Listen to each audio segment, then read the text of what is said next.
Nam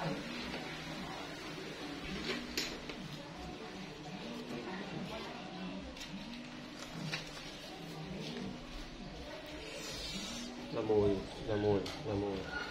Xin chào cô chú anh chị và các bạn cùng trở lại với kênh Xin Chú Tâm Linh Đọc Đại TV. Ngày đầu tiên, kênh Xin Chú Tâm Linh Đọc Đại TV xin gửi đến toàn thể cô chú anh chị và các bạn lời chúc sức khỏe, thật nhiều niềm vui, thành công trong cuộc sống, mọi việc nào được vạn sự như ý. Chúc cô chú anh chị và các bạn có một buổi tối ấm áp, tràn đầy yêu thương bên người thân, bên gia đình. Và sau đây, kênh Xin Chú Tâm Linh Đọc Đại TV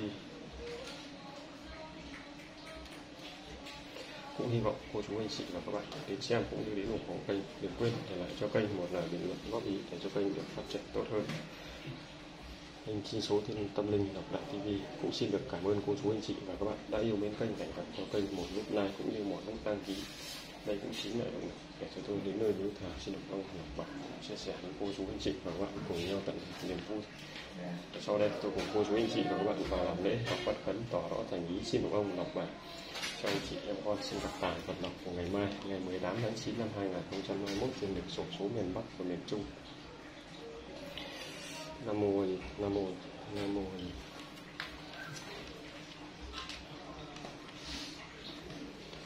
Con lại thành hoàng bản cảnh, ông địa, ông tài, ông chủ gia, bà chủ đất, các phần hương linh khuất mạch, các vị tiền chủ hậu chủ.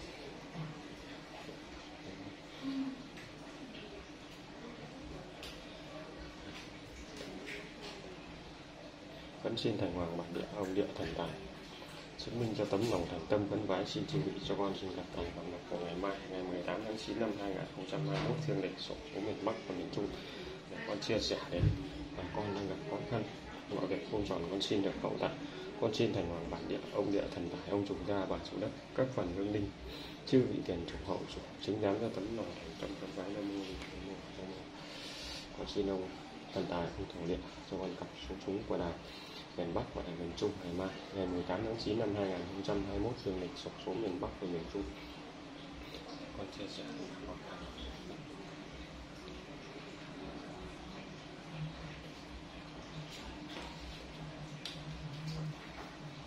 Nam mô Nam mô Nam mô. Xin chào mừng cô chú anh chị và các bạn trở lại với kênh Xin Số Tâm Linh Đọc Đại TV. Như là đầu tiên, và xin gửi chúc sức khỏe đến toàn thể cô chú anh chị và các bạn. Xin chúc cho cô chú anh chị và các bạn thật nhiều sức khỏe, thật nhiều niềm vui và thành công trong cuộc sống, mọi việc làm được vạn sự như ý. Chúc cô chú anh chị và các bạn có một buổi tối ấm áp, tràn đầy yêu thương bên người thân, bên gia đình. Thì hôm nay con lại cùng với cô chú anh chị quay trở lại ngôi miếu thờ ông thần tài, ông thổ địa để xin lời gặp tài gặp lộc cho ngày mai, ngày 18 tháng 9 năm 2021 dương lịch. Thì kính mời cô chú anh chị và các bạn cùng nhau đón xem và ủng hộ kênh. Nam mô Nam mô Nam mô. Xin ông thần tài, ông thổ địa, trước khi con xin tài xin lộc ở trên cả xăm này của con xin ông cho con xin được tài âm dương trong 3 lần. Nếu ông đồng ý lần nào thì con sẽ xin tài xin lộc ở trên cả xăm lần đấy, con xin ông phù hộ nội trì cho con xin được tài lộc như ý để con chia sẻ với bà con người đang gặp khó khăn. Nam mô Nam mô Nam mô.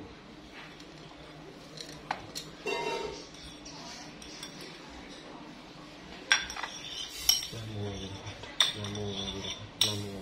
Con xin ông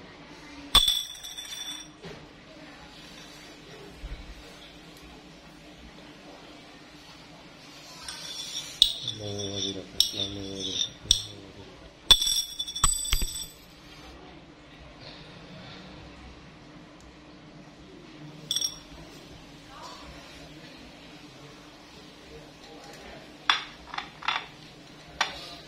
Nam mô Nam mô.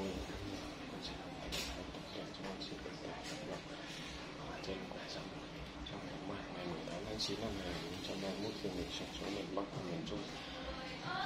Con chia sẻ với bà con người đang gặp khó khăn, con xin ông cho con xin được lộc như ý.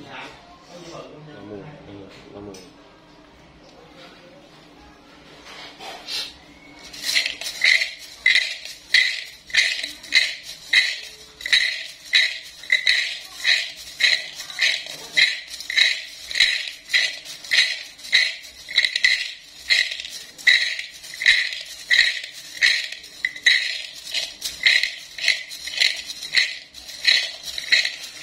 xin ông thần tài ông thần địa em xin gặp tài và xin tuyệt tâm cho ngày mai ngày 18 tháng 9 năm 2021 mình được phố miền Bắc và miền Trung.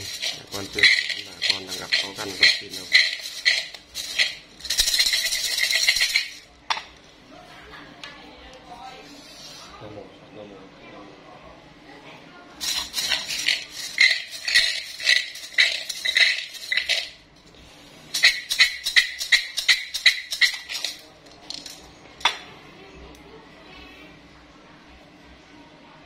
Như vậy là ông đã cho về con 50 là con số chính và con 05 là con số đẹp. Trong ngày mai ngày 18 tháng 9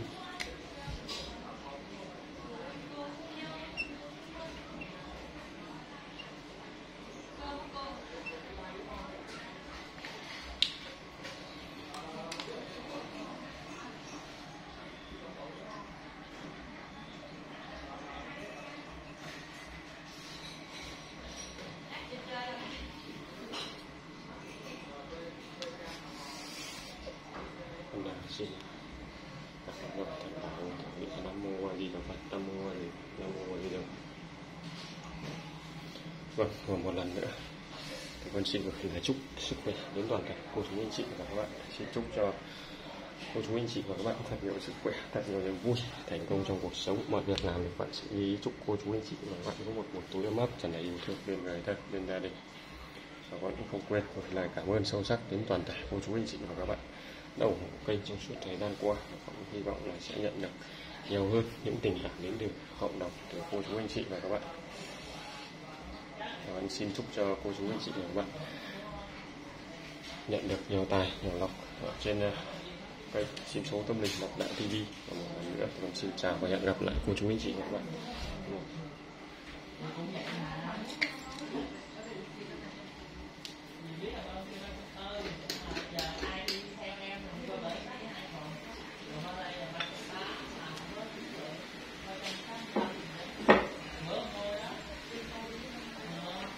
Bye.